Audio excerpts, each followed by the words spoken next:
புரட்சித் தலைவர் எம்ஜிஆர் அவர்களும் புரட்சித் தலைவர் ஜெயலலிதா அவர்களும் ஒப்பீடு செய்து பார்ப்பதற்கு உரிய தலைவர்களா என்றால் கண்டிப்பாக இல்லை. ஒவ்வொரு தலைவர்களுக்கும் ஒரு தனித்தன்மை இருக்கும்.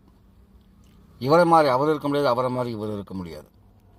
புரட்சித் தலைவர் என்ன செஞ்சிட்டாரு? சினிமா கவர்ச்சி வந்துட்டாரு, அவருக்கு எல்லாம் மேக்கப் தான் அப்படின்னு சொல்கிற அறிவொளிகளுக்கு ஒன்று சொல்லிக்கொள்ள விரும்புகிறேன்.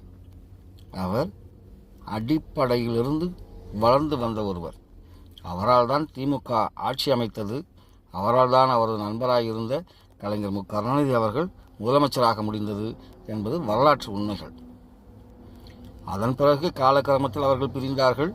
அஇஅதிமுக துவங்கப்பட்டது. புரட்சித் தலைவர் ஆட்சியை அமைத்தார். அதன் பிறகு அவர் என்ன செய்தார் என்றால் பல புதிய விடயங்களை அவர் செய்திருக்கிறார்.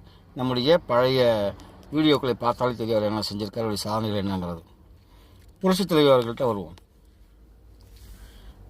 எம்ஜிஆர் தான் ஒரு திராவிட கட்சியில் ஒரு ஆரிய பெண்ணை உள்ளே கொண்டாந்து விட்டார். எந்த திராவிட தலைவரும் செய்ய துணியாத பல விடயங்களை செய்தவர் தான் புரட்சித் தலைவி என்றால் மிகையல்ல.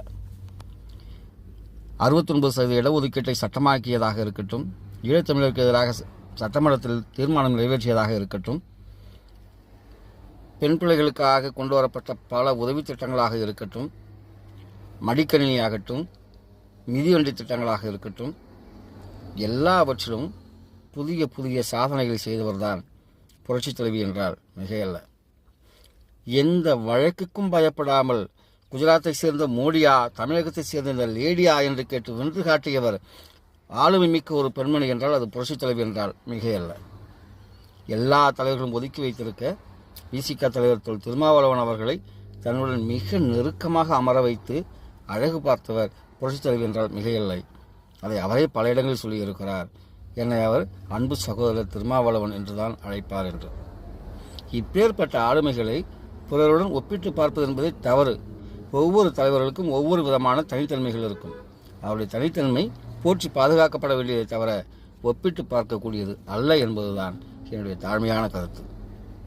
தயவு செய்து புரட்சித் தலைவரையோ புரட்சித் தலைவியோ வேறு தலைவருடன் ஒப்பிட்டு அவர்களுடைய பெருமையை குலைக்கும் வேளையில் இறங்க வேண்டாம் என்று கேட்டுக்கொள்கிறேன். நன்றி, வணக்கம்.